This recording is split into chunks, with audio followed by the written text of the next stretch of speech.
pesantren seperti Gontor, dan tentu juga pengalaman ini Gontor menjadi pengalaman di sini juga bagian daripada ini, harus selalu menggali ilmu, mengikuti ilmu agar bermanfaat untuk masa datang.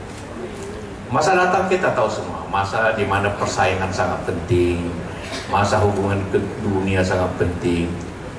Karena apabila tidak kita mengikuti, justru sebaliknya akan menimbulkan kekacauan. Kita sedih melihat dunia Islam pada dewasa ini. Dunia Islam di mana hampir sebagian besar negara-negara di Timur Tengah, negara Arab, kacau balau, saling membunuh, saling membakar, saling mengebom pada dewasa ini. Kita sedih melihatnya.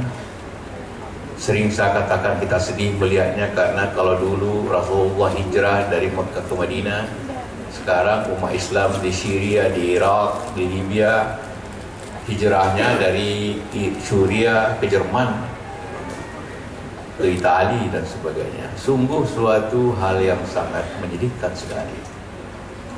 Tapi di samping hal menyedihkan itu, kita bersyukur bahwa di Indonesia ini umat Islam terjaga, tidak mengalami konflik-konflik yang besar. Konflik-konflik sedikit ya sering terjadi, tapi tidak saling membunuh, tidak saling membakar, tidak saling mengebom, ataupun tidak saling menyalahkan. Secara politik, kita semua sudah menjadi Islam yang baik. Tidak ada lagi pertahanan politik. Kadang-kadang kalau partai, tidak ada lagi beda-bedanya antara partai yang dulu berdasarkan Islam dengan tidak. Kadang-kadang PDP lebih duluan Maulid daripada P3 ternyata, atau Golkar lebih duluan lebih halal dengan partai lain gitu kan. Jadi sudah tidak ada lagi sekat-sekat dari sisi kultural kebangsaan kita. Karena kita harus menjaga baik ini terjadi, tidak mengalami seperti negara-negara Islam lainnya. Karena itulah pesantren modern ini juga selalu pasti mengajarkan kehidupan yang saling menghargai, yang moderat, yang toleran. Tapi kita harus mengartikan toleran itu secara baik. Toleransi itu harus semua pihak yang toleran, tidak satu saja. Jangan ada apa-apa, oh tidak toleran yang besar. Harus semuanya toleran. Yang satu toleran kepada yang nomor dua, yang nomor dua mengenai tidak sebagainya. Dari sisi agama sederhana saja. Lakum dinukum waliyadin. Bahwa agama kamu agamamu, agama saya agama saya. Itu dengan pengertian itu saja kita saling menghargai. Dari saling menghargai timbullah toleransi. Tidak saling menyalahkan. Tapi kalau salah memang harus disalahkan. Tidak berarti apapun dibuat salah satu pihak harus ditoleransi, tidak. Kalau satu pihak berbuat kesalahan, dia harus ditegur. Itulah penghormatan dan toleransi yang baik. Tapi tidak saling apa yang terjadi di Timur Tengah, saling merusak dan sebagainya. Dan itulah kita bangga sebagai umat Islam sekaligus bangsa Indonesia untuk selalu mengambil martabat dan juga selalu untuk menjaga hal-hal seperti itu. Dan itulah maka modal kita pendidikan agama yang baik seperti pesantren modern ini, sama juga dengan pesantren-pesantren yang begitu banyak di Jawa Timur dan di Jawa Tengah dan seluruhnya Indonesia. Dan itulah maka kita harus menjaga. Memang tadi disampaikan oleh Pak Gubernur, tentunya pemerintah lebih banyak lagi membantu pasti. Namun juga tentu kita menyadari justru pesantren itu hidup ratusan tahun karena kemandiriannya.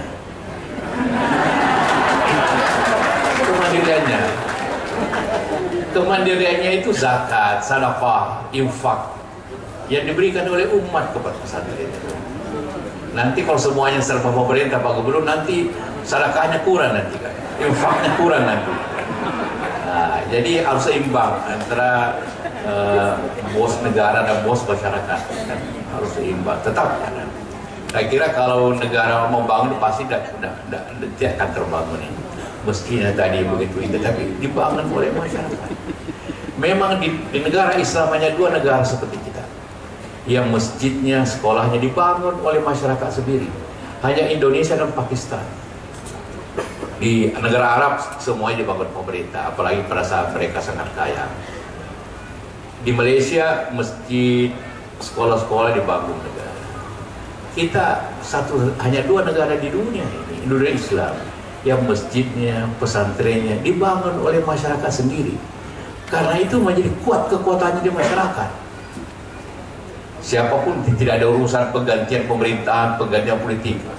Karena kalau tergantung negara, ada penggantian pemerintahan bisa-bisa kebijakannya berubah kan. Tapi kalau masyarakat, cuma memang ada masalah lain.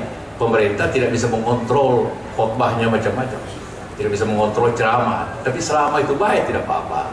Tentu kita harapkan itu. Berbeda di Malaysia, khotbah semua dibikin oleh negara. Di Saudi, di Mesir juga sekarang khotbah harus diseragam oleh negara. Sekarang 2 negara di dunia ini. Tapi Pakistan masih perang, kita tidak. Itulah rasa syukur kita bahwa kita berada seperti ini. Dan itulah harus dijaga dengan pendidikan yang baik, dengan pekerjaan yang baik, dan saling menghormati. Kita menghargai seperti itu. Mudah-mudahan semuanya. Dalam kesempatan ini juga saya ingin menyampaikan juga bagaimana apa yang kita hadapi ke depan. Seperti saya katakan tadi, kita hadapi ke depan ialah kemajuan yang dalam kesempatan lain juga saling bersaing. Umat kita luar biasa menguasai penduduk terbesar, politik, pemerintahan, alhamdulillah. Saya lihat tadi di perjalanan anak muda kita luar biasa, yang perempuannya, gadis-gadisnya 90% pakai jilbab. Itu juga suatu fenomena yang luar biasa bagusnya. Namun yang kita kurang kuasai ialah ekonomi. Kalau sering saya katakan, kalau ada 100 orang kaya, hanya yang terdaftar paling tinggi 10 umat Islam di sini. Tapi kalau ada 100 orang miskin, biasanya 90 umat yang miskin. Kan itu penerima segala bantuan itu lebih banyak Islam sebenarnya. Apakah apa itu bantuan listrik, bantuan raskin, bantuan apa? Itu bukan kemajuan artinya. Artinya bahwa kita belum bisa bersaing. Karena itulah lembaga pendidikan ini sampai mengajarkan keagamaan, mengajarkan fikih, mengajarkan tauhid, mengajarkan tafsir. Harus juga bagaimana anak-anak memulai bersaing di bidang usaha. Karena itulah yang membayar zakat, itulah yang membayar sedekah, itulah yang membayar nanti infak yang dibutuhkan untuk kemajuan kita sendiri. Walaupun jumlahnya kita banyak, tapi muzakinya kurang, tapi mustahiknya saja yang banyak, tentu kita tidak bisa maju. Karena itulah pondok pesantren modern ini bukan hanya modern dalam arti kata kurikulumnya, tapi berbicara kemodernan dalam kemajuan secara bersama-sama. Dan apapun kemajuan suatu negara tidak bisa tidak termasuk kemajuan di bidang ekonomi. Kalau kita hanya konsumen tapi toko-toko dikuasai oleh sahabat-sahabat kita non-muslim, tidak apa-apa, tetapi tidak seimbang. Ada kesenjangan. Nah, kesenjangan itu berbahaya kalau kita tidak sendiri menguasai. Selalu saya katakan secara sederhana, Rasulullah memulai kedewasaannya dengan berdagang. Jadi kita harus juga mengikuti selalu, kita ikuti kehidupan Rasulullah. Rasulullah berdagang ke Syam dan sebagainya. Sekarang Syam sudah habis, kecapalan di bom. Tapi Rasulullah mempunyai sejarah yang panjang. Jadi merupakan suatu jalan yang baik. Kan itulah dalam pesantren yang modern ini artinya melihat ke depan, melihat ke depan, apa yang terjadi ke depan. Pendidikan itu tidak melihat ke belakang, melihat ke belakang sebagai sejarah yang harus menjadi bahagian pembelajaran, tapi modalnya ke depan, tidak ke belakang. Kalau ke belakang itu namanya museum, ke depan pendidikan. Kalau selalu menceritakan hanya kemajuan Islam pada abad ke-15, itu miliknya para ulama Al-Ghazali, Al-Qayyum dan sebagainya, Al-Khuwaizi. Milik kita adalah masa depan yang harus diisi pendidikan itu dengan sebaik-baiknya. Karena itu anak-anak kita, orang tua, dan kalian semua yang ada di sini, tuntutlah ilmu. Jadi sekarang tuntutlah ilmu bukannya kalau bisi, tapi kalau ditulung agung begitu ya. Jadi kemanapun itu, tapi dengan mutu yang baik, dengan masa depan yang baik. Marilah kita berikan modal, bukan modal harta, tapi modal ilmu kepada generasi muda kita yang baik, agar dia dapat bersaing untuk kemajuannya.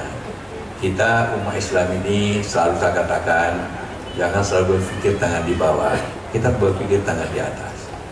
Jangan kita lihat Amerika kapan dia bantu kita, lihat Jepang kapan dia bantu kita, lihat Cina kapan dia bantu kita. Kita harus membantu juga sesama yang lainnya, baru kita bisa menjadi negara yang besar. Dan itu adalah hasil pendidikan, hasil keagamaan, dan hasil kerja keras seperti kita semuanya. Itulah harapan saya, dan sekali lagi saya ingin menyampaikan penghargaan. Terima kasih. Mudah-mudahan 50 tahun ke depan, 100 ke depan, pesantren ini bisa lebih maju dan menghasilkan santri-santri dan negara Islam.